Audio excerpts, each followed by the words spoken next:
शहर बीजापुर के महानगर पालिका के जो 35 मेंबरों को जो आरसी के तरफ से डिस्क्वालीफाई किया गया था, उस सिलसिले में ये प्रेस मीट के अंदर बात हो रही है। तो मैं हमारे एडवोकेट दखनी साहब से गुजारिश करता हूं कि वो इस सिलसिले में आपको कोर्ट की जो भी कार्रवाई हुई है वो आपको समझाए। 22ನೇ ತಾರೀಕಿಗೆ 2 ರಿಟ್ ಪಿಟಿಷನ್ ವಿಚಾರಣೆಗೆ ಬಂದಿತ್ತು.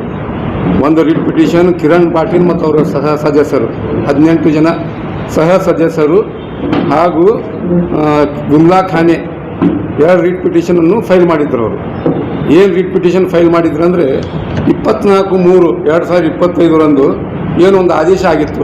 35 ಸದಸ್ಯರ ಅನರ್ಹ ಆಗಿದ್ದರು. ಆ ಅನರ್ಹದ ವಿಚಾರಣೆಗೆ ಅದರ ವಿರುದ್ಧ ಅವರೊಂದು ರಿಟ್ ಪಿಟಿಷನ್ ಫೈಲ್ ಮಾಡಿದರು. ಏನು ರಿಟ್ ಪಿಟಿಷನ್ ಫೈಲ್ ಮಾಡಿದ್ರು ಅಂದರೆ ಅವರು ಆದೇಶ ತಪ್ಪಾಗಿದೆ, ನಮ್ಗೆ ಅನರ್ಹ ಮಾಡಿದ್ದು ತಪ್ಪಿದೆ, ಅದಕ್ಕಾಗಿ ನಮ್ಗೆ ರೀಸ್ಟೇಟ್ ಮಾಡಬೇಕು, ನಮಗೆ ಹೊಳ್ಳಿ ಸದಸ್ಯರಾಗಿ ಮಾಡಬೇಕಂತೇಳಿ ಒಂದು ಪ್ರಾರ್ಥನೆ ಮಾಡಿದರು ಹೈಕೋರ್ಟಿಗೆ. ಆ ರಿಟ್ ಪಿಟಿಷನ್ ನಂಬರ್ 201046/25 ಇದು ಕಿರಣ್ ಪಾಟೀಲ್ ಮತ್ತು 18 ಜನ ಸದಸ್ಯರ ರಿಟ್ ಪಿಟಿಷನ್ ನಂಬರ್. ಮತ್ತು ಆ ರಿಟ್ ಪಿಟಿಷನ್ ನಂಬರ್ 201218/25 ಇದು ವಿಮಲಾ ಖಾನೆಯವರು ಮಾಡಿದರು.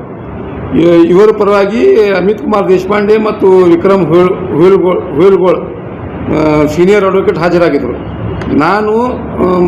ನಾನು ದಖನಿ ಅಡ್ವೊಕೇಟ್ ಮತ್ತು ಅಮ್ನೀತ್ ಮಮದಾಪುರ್ ಮತ್ತು ನಮ್ಮ ಪರವಾಗಿ ಸೀನಿಯರ್ ಅಡ್ವೊಕೇಟ್ ಕೆ ದಿವಾಕರ್ ಅವರು ಹಾಜರಾಗಿದ್ದರು. ಈ ರಿಟ್ ಪಿಟಿಷನ್ ಯಾರು ಫೈಲ್ ಮಾಡಿದ್ರು ಅಂದರೆ ಮೊದಲು ಮೈನುದ್ದೀನ್ ಬಿಳ್ಗಿ ಮತ್ತು ಮಿರ್ಜಿ ಅವ್ರ ಪರವಾಗಿ ನಾವು ವಾದ ಮಾಡಿದ್ವಿ. ಸರ್ಕಾರ ಪರವಾಗಿ ಅಡಿಷನಲ್ ಎಜಿ ಹಾಗೂ ಕಾರ್ಪೊರೇಷನ್ ಪರವಾಗಿ ಸಚಿನ್ ಮಹಾಜನ್ ಅವರು ಹಾಜರಾಗಿದ್ದರು. ನಿನ್ನೆ ವಾದ ವಿವಾದ ಆಯಿತು. ಏನಂದರೆ ನಮಗೆ 35 ಜನ ಸದಸ್ಯರಿಗೆ ಏನೂ ನೋಟಿಸ್ ಕೊಡಲಾರ್ದೆ,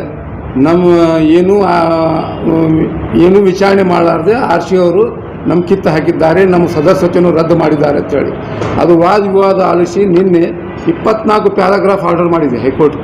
ಏನು ಮಾಡಿದೆ ಅಂದರೆ ಇವರು ಹೇಳಿದ್ದು ಸುಳ್ಳಿದೆ. ಒಂದು ವೇಳೆ ಇವರು ಮೇಯರ್ ಮೇಲೆ ಅಪವಾದ ಮಾಡಿದ್ರು. ಏನು ಮಾಡಿದ್ರು ಅಂದರೆ ಇವರು ಮೇಯರ್ ಅವರ ಗಂಡ ಕಳುವು ಮಾಡಿದ್ದಾರೆ ಅಂತ ಹೇಳಿ, ನಮ್ಮ ಆಸ್ತಿ ಘೋಷಣೆ ನಾವು ಮಾಡಿದ್ದೇವೆ ಸರಿಯಾದ ಸಮಯಕ್ಕೆ ಅದನ್ನು ಕಳುವು ಮಾಡಿದ್ದಾರೆ, ಅದಕ್ಕೆ ಕಮಿಷನರು ಜವಾಬ್ದಾರಾಗಿದ್ದಾರೆ ಅಂತ ಹೇಳಿ ಆ ವಾದ ವಿವಾದದಲ್ಲಿ ನೀವು ಸಣ್ಣ ಹುಡುಗರಲ್ಲ, ನೀವು ಒಬ್ಬ ಚುನಾಯಿತ ಸದಸ್ಯರು. ಒಂದು ವೇಳೆ 2024 ನಿಮ್ಮ ಆಸ್ತಿ ಘೋಷಣೆ ಏನು ಮಾಡಿದರೆ ಕಳುವಾಗಿತ್ತು ಅಂದರೆ ನೀವು ಪೊಲೀಸ್ ಕಂಪ್ಲೇಂಟ್ ಕೊಡಬೇಕಿತ್ತು. ಅಥವಾ ಆ ಸಮಯದ ಕಮಿಷನರ್ಗೆ ಅವ್ರ ವಿರುದ್ಧ ಒಂದು ಕಂಪ್ಲೇಂಟ್ ಮಾಡಬೇಕಿತ್ತು. ನೀವು ಮಾಡಿಲ್ಲ, ನೀವು ಸುಳ್ಳು ಹೇಳತ್ತೀರಿ, ನೀವು ಏನೂ ಆಸ್ತಿ ದಾಖಲೆ ಮಾಡಿಲ್ಲ. ಅದಕ್ಕೆ ನೀವು ಏನು ಸ್ಟೇ ಕೇಳಿದಿರಿ, ಸದಸ್ಯತೆಯನ್ನು ಹೊಳ್ಳಿ ನಮ್ಗೆ ಸದಸ್ಯರತ್ತು ಏನು ಮಾಡಬೇಕಂತ ಮಾಡಿದೆ, ಅದು ತಪ್ಪಿದೆ, ನಾನು ರೀಇನ್ಸ್ಟೇಟ್ ಮಾಡೋಂಗಿಲ್ಲ ಅಂತೇಳಿ ಕೋರ್ಟ್ ಆದೇಶ ಮಾಡಿ ಅವರ 19 ಜನರ ಅರ್ಜಿಯನ್ನು ರದ್ದು ಮಾಡಿ ಅವ್ರಿಗೆ ಇದು ಮಾಡಿದ್ರು. ಅವ್ರು ಸ್ಟೇ ಏನು ಕೇಳಿದ್ರು ಅದು ರದ್ದು ಮಾಡಿ, ಅವ್ರು ಕೇಳಲಿಲ್ಲ, ಅವ್ರು ಸ್ಟೇ ರಿಜೆಕ್ಟ್ ಆಗಿದೆ ನಿನ್ನೆ. ಹಾಗಾಗಿ ಅವರು ಮತ್ತೆ ಮುಂದೆ ಹೋಗಬಹುದು. ಆದರೆ ನಿನ್ನೆ ಇದು ಬಂದ ಪ್ರಕರಣಕ್ಕೆ ಇದು ಆದೇಶ ಹೈಕೋರ್ಟ್ ಮಾಡಿದೆ. ಸರಿ, ಪಿಟಿಷನ್ ಅಂತ ಎಲ್ಲ ಆಯಿತು, 24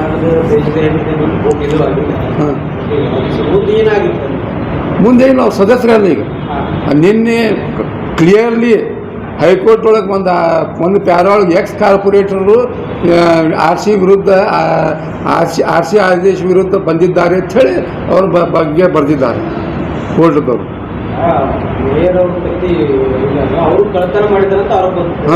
ಆರೋಪ ಇದೆ.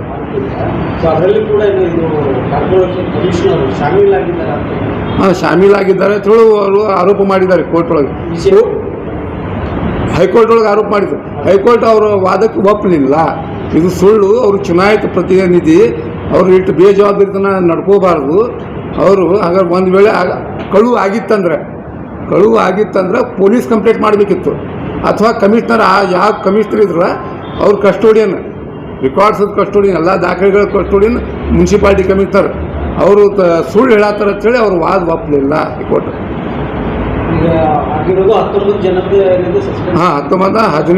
15 ಜನ BJP ಸದಸ್ಯರು, 4 ಜನ ಇಂಡಿಪೆಂಡೆಂಟ್ ಸದಸ್ಯರು ಅರ್ಜಿ ಮಾಡಿದರು. ನಮ್ಮ ಸದಸ್ಯತೆಯನ್ನು ಹೊಳ್ಳಿ ನಮ್ಗೆ ಸದಸ್ಯತೆ ಮಾಡಬೇಕು ಮತ್ತು RC ಆದೇಶವನ್ನು ರದ್ದು ಮಾಡಬೇಕಂತೇಳಿ ಹೋಗಿದ್ರು. ये जो बीजापुर के 35 मेंबर जो एसेट एंड लाइबिलिटीज़ जो अपनी आस्ती को नहीं घोषणा करे, उसके सिलसिले में जो केस दाखिल किया गया था, रिट पिटीशन जो डाली गई थी, उसमें जो आदेश आया था आरसी बेलगांव, उन्होंने क्या है मालूम है क्या, इनके पूरे पेपर्स को क्लियर देख कर क्या है मालूम है क्या, वो इनको डिस्क्वालीफाई करें।